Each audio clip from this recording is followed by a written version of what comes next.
Today I'm going to be looking at the Umarex SA10. Now I've reviewed this gun before and this is actually my gun, but it was reviewed in the very early years of the channel, but I removed it because I wanted to update the review and somebody had decided to claim the copyright to my intro music, which is rather strange because it was made using Apple GarageBand loops by myself as an original, and those loops are actually royalty and copyright free. And just for that individual, here is the intro. Enjoy.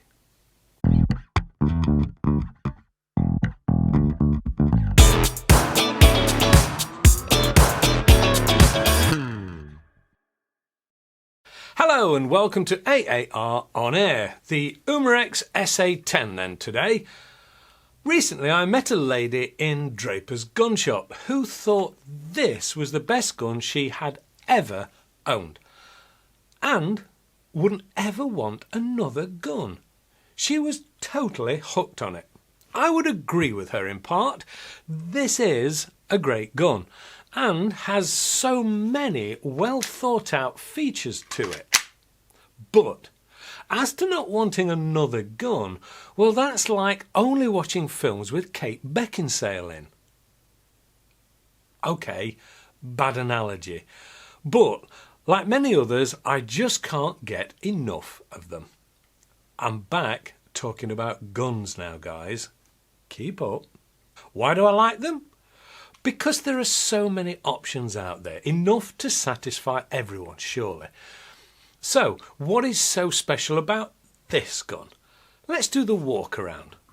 The first thing to point out is the look, which is quite striking and not likely to be everyone's taste, I admit.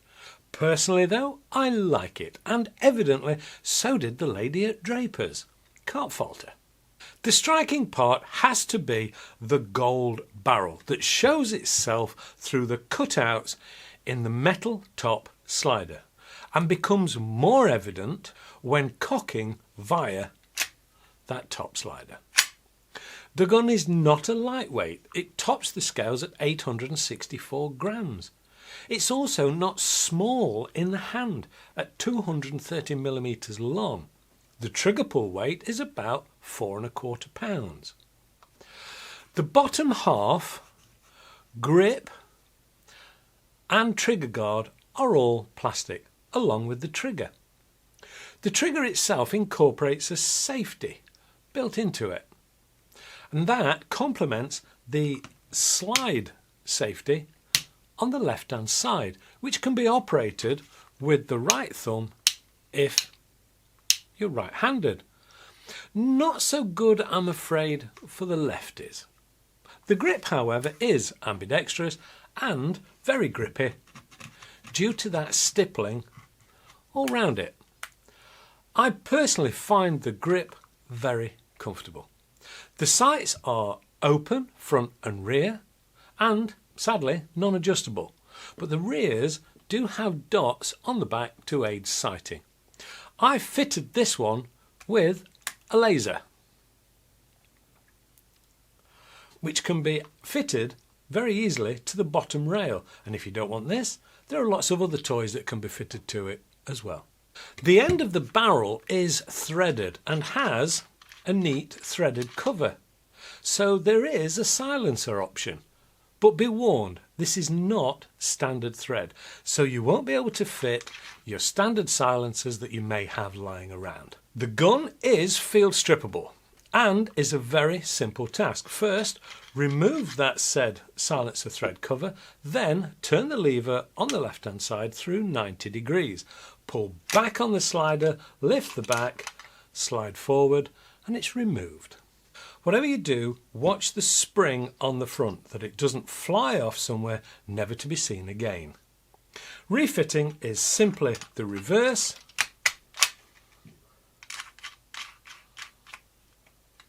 and it's simplicity itself.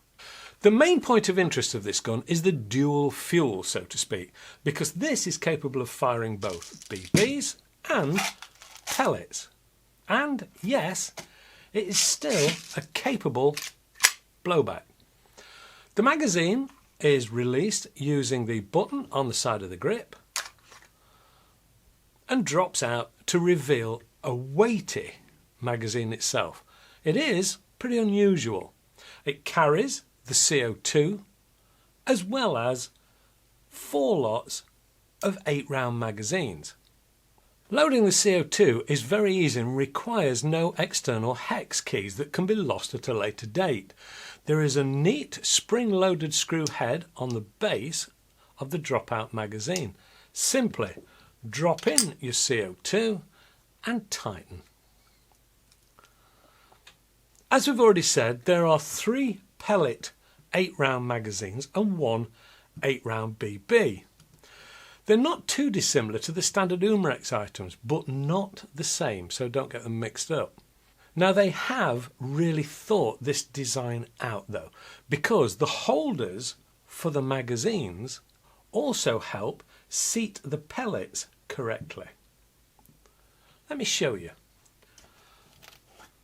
First, you drop your pellets into the rear of the magazine. Being careful not to drop one into the centre, because that just so happens to be 4.5mm as well. But drop all 8 into the magazine, and if you don't then slot them into the magazine holder, tipping them will simply result in them all falling out. But the magazine holder has been thought out very well, because simply slotting them in, not only does it hold them in place, but it also seats the pellets so they can't fall out. Nice idea. Fitting the BBs goes into the black only magazine as opposed to the one that's got the silver finish in the centre, and that is just a simple process of dropping them in and they automatically hold anyway. Simple. Once everything is loaded up, the fun begins. So, what's the power output? This was tested using both pellets at 7.33 grain and 5.37 grain steel BBs. The average of the pellets was 363 feet per second, giving 215 foot-pounds or 291 joules, with a maximum of 373 feet per second, which is 2.27 foot-pounds or 3.07 joules. The BBs, the average was 299 feet per second, giving 1.07 foot-pounds or 1.45 joules, with a maximum of 314 feet per second, which is 1.18 foot-pounds or 1.59 joules. A bit of an oddity really that the heavier weighted pellets gave higher FPS figures than the lighter BBs. I can only put that down to a better fit in the barrel for the pellets. Now, I also ran a test for some new BBs I've acquired that only weigh a featherweight 4.35 grains.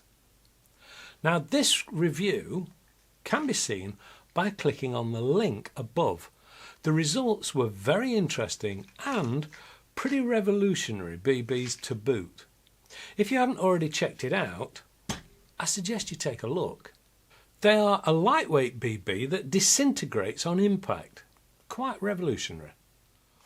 What about accuracy then? Well, I removed the laser, so we were using open sights to avoid any unfair advantage over the usual 8-metre range. First up then, the pellets.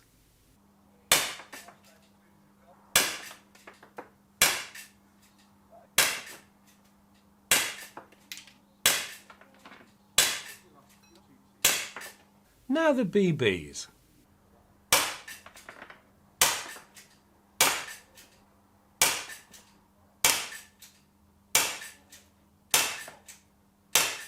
So, not too shabby, and I know it's capable of more accuracy using that laser.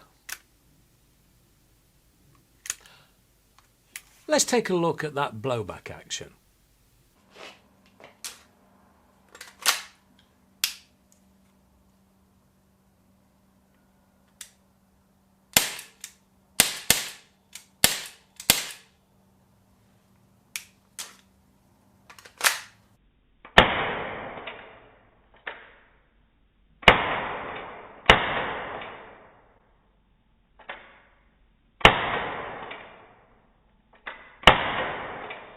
It feels great in the hand, and of course there is that flash of gold to add to the overall experience. I suppose a conclusion here is unfair because, as I stated at the start, this is my gun. I bought this with my own hard-earned money. I do love the feel and weight and action of this gun, and like most blokes, and certainly one lady, I love the unusual dual fuel option on this one. It never fails to amaze me just how much thought and research and development goes into some of these guns. And Umarex are not afraid to push the boundaries, and for that they get my respect, and they also got my money, I suppose. As always, thanks for watching. Please let me know what you think of the SA10 in the comments, and just for the copyright jockey, here is the theme music again. See you next week. Thanks for watching.